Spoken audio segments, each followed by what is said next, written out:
Hai murid-murid, Assalamualaikum dan selamat sejahtera. Terima kasih kerana sudi melayari channel Cikgu Aznida.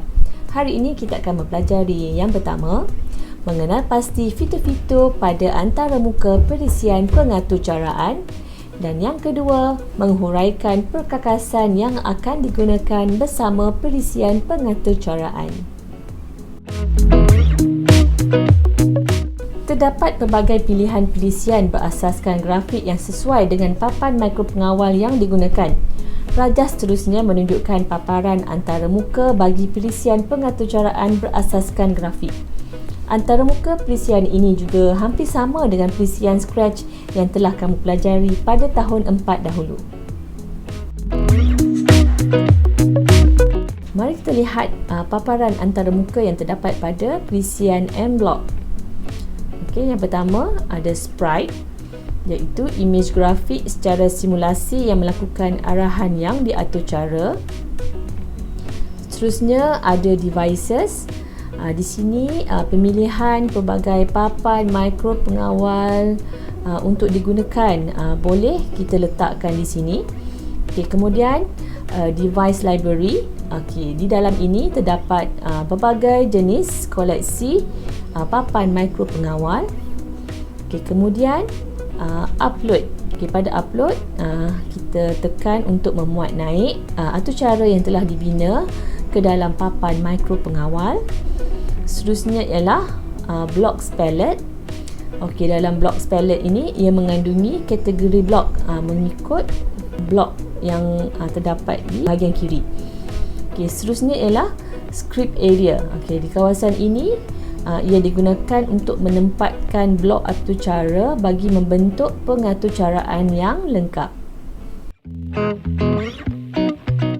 Kategori umum blok asas aplikasi perisian berasaskan grafik adalah seperti yang berikut: control, events, pin dan juga operators. Mari kita lihat apakah yang terdapat dalam blok asas aplikasi perisian tersebut. Kegunaan kategori blok control, ia menyenaraikan asas struktur kawalan rujukan, pilihan dan juga ulangan. Seterusnya, kategori blok events, ia menyenaraikan perbuatan seperti mula, goncang atau tekan switch mengikut jenis papan mikropengawal yang digunakan. Seterusnya, kategori blok pin. Okay, ia menyenaraikan kawalan pada pin papan mikropengawal untuk melakukan sesuatu arahan, kebanyakannya pergerakan dan sebagainya.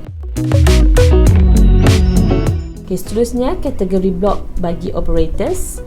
Ia mengandungi arahan operasi matematik dan juga gate logic seperti AND, OR dan NOT. Okay, ini ialah paparan bagi Microsoft MakeCode. Okay, apa yang terdapat pada Microsoft MakeCode? Okay, yang pertama ialah simulation area. Di sini terdapatnya pemilihan pelbagai papan mikropengawal untuk digunakan. Okay, seterusnya ialah download. Okay, fungsinya ialah untuk memuat naik aturcara yang telah dibina ke dalam papan mikropengawal. Seterusnya ialah blocks palette. Di sini terdapat aturcara yang disusun dalam bentuk blok. Okay, dan yang terakhir sekali ialah scripts area. Okay, di sini terdapatnya ruang blok aturcara yang boleh digabungkan menjadi satu arahan lengkap. Terdapat pelbagai jenis perkakasan untuk pengaturcaraan di pasaran. Perkakasan yang akan digunakan untuk projek kamu nanti adalah seperti yang berikut. Yang pertama ialah papan mikropengawal. Fungsi papan mikropengawal ialah untuk mengawal peranti elektronik berdasarkan aturcara yang dimuat turun ke dalamnya dan boleh menerima input, memproses dan mengeluarkan output. Terdapat dua jenis papan mikropengawal yang kamu perlu tahu di tahun 5 ini, iaitu Arduino dan juga Microbit. Perkakasan yang seterusnya ialah switch tekan ataupun push button. Fungsinya ialah untuk memutuskan dan menyambungkan litar elektrik. Seterusnya ialah perintang tetap ataupun resistor. Fungsinya ialah untuk menghadkan arus elektrik. Okey, LED ni dia tak perlukan arus elektrik yang banyak. So, fungsi perintang ni dia akan mengawal, dia akan memberikan arus yang sesuai untuk digunakan oleh LED dan juga perkakasan yang lain. Seterusnya ialah pembas ataupun buzzer. Fungsinya ialah untuk mengeluarkan isyarat dalam bentuk bunyi. Perkakasan yang seterusnya ialah light emitting diode ataupun lebih dikenali sebagai LED. Fungsinya ialah untuk mengeluarkan isyarat dalam bentuk cahaya. Seterusnya ialah papan reka ataupun breadboard. Fungsinya untuk membuat sambungan litar dan juga komponen elektrik. Okey, breadboard ini akan disambungkan kepada papan mikro pengawal kita tadi dengan menggunakan wayar. Seterusnya ialah motor servo. Fungsinya untuk membuat gerakan bersudut sehingga 360 darjah. Perkakasan yang seterusnya ialah wayar dan juga klip wayar. Fungsinya untuk menyambungkan litar dari papan mikro pengawal ke perkakasan lain. Seterusnya ialah kabel USB. Fungsinya untuk menyambung sambungan litar dan komponen elektronik. Terdapat dua jenis kabel iaitu kabel USB Arduino dan juga kabel USB microbit.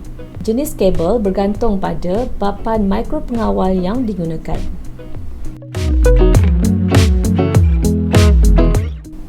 Nampaknya murid-murid kita telah sampai di akhir pelajaran kita pada hari ini.